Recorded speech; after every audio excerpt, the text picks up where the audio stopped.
بسم اللہ الرحمن الرحیم۔ السلام علیکم۔ 19 چینل سے میں ہوں محمد اکرم رانا۔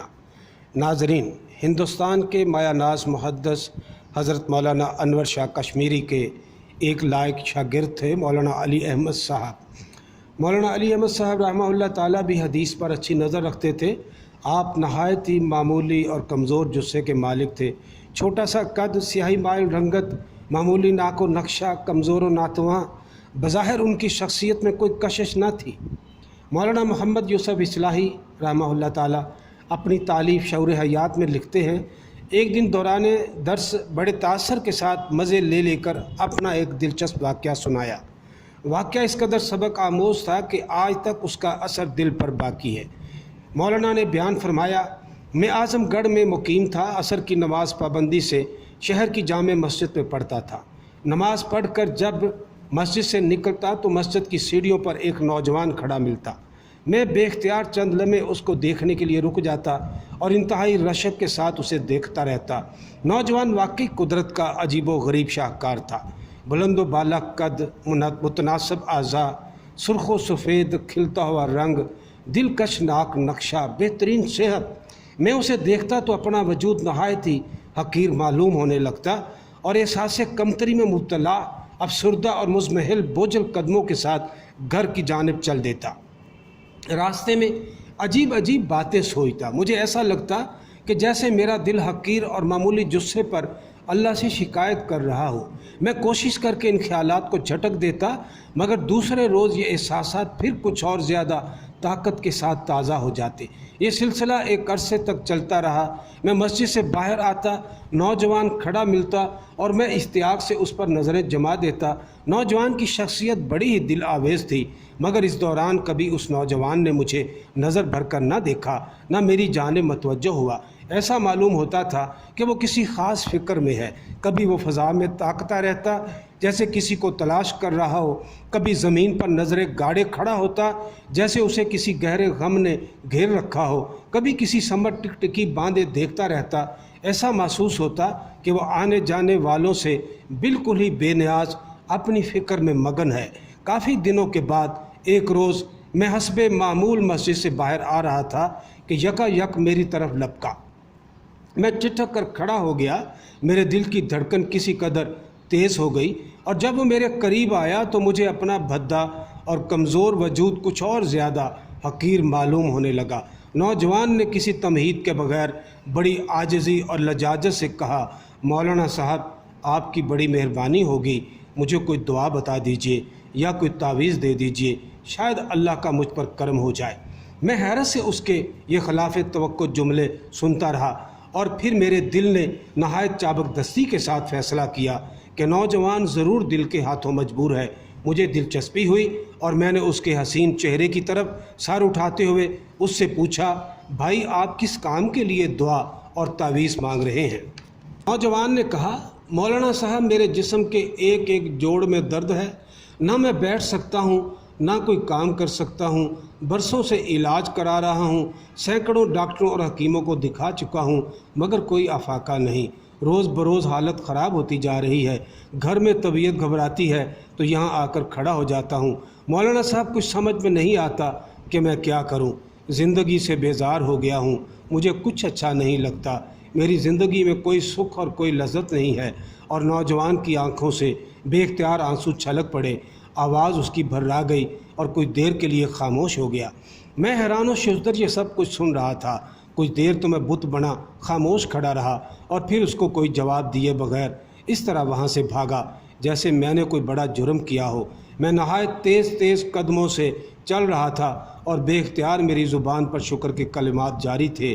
آج مجھے اپنا مختصر وجود بڑا قیمتی محسوس ہو رہا تھا۔ آج میری آنکھیں کھل گئی تھیں اور آج اللہ کے شکر میں وہ لذت تھی جو اس سے پہلے مجھے کبھی میسر نہیں آئی تھی۔ عزیزان محترم، اس عجیب و غریب واقعہ میں نصیحت کا بڑا سامان ہے۔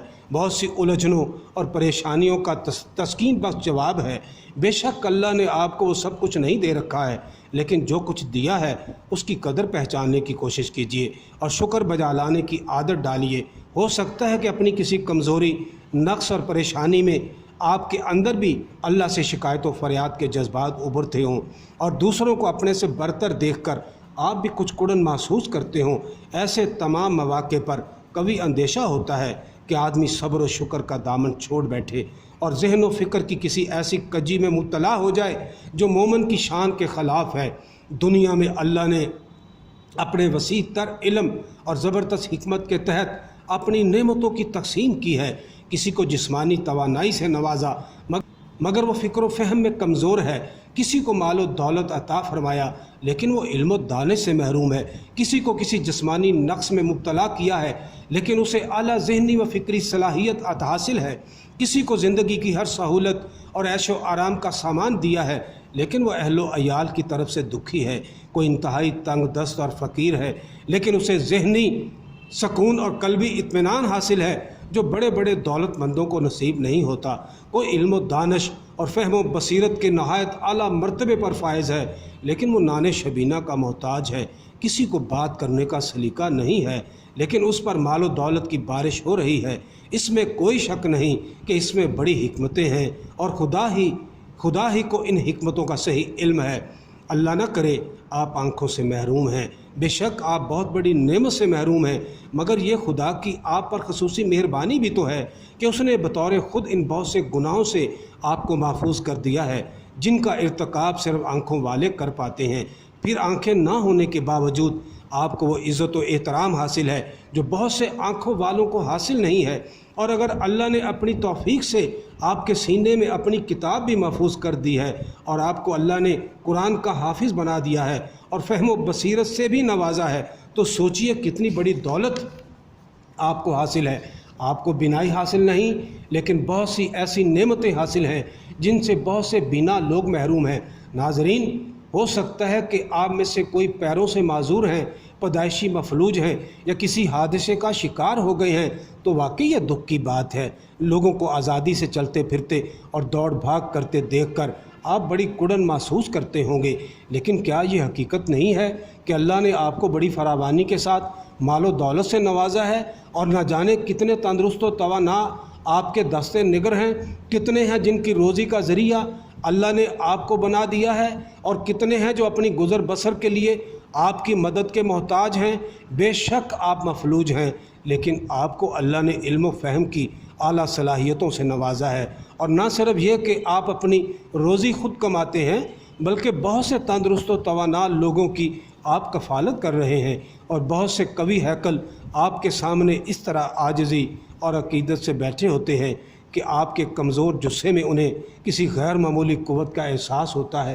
ہو سکتا ہے کہ آپ انتہائی تنگ دست اور نادار ہیں لیکن اللہ نے آپ کو دین کا علم عطا فرمایا ہے، فہم و بصیرت کی صلاحیتوں سے نوازا ہے، سینکڑوں ہیں جو آپ سے دلی محبت رکھتے ہیں، ہزاروں سینوں میں آپ کے لیے عقیدت و احترام کے جذبات ہیں، کتنے ہیں جو آپ کی سربراہی کو اپنے لیے سعادت سمجھتے ہیں، اہل و عیال کی ضرورتیں آپ کشادگی سے پوری نہیں کر پاتے اور پریشان رہتے ہیں، لیکن اللہ کا کرم ہے کہ آپ کی رفیقہ حیات انتہائی وفادار، اطاعت شار، پاک دامن اور قناعت پسند ہے، آپ کی اولاد آپ کی آنکھوں کی ٹھنڈک ہے اور آپ کا گھر جنت کا نمونہ ہے۔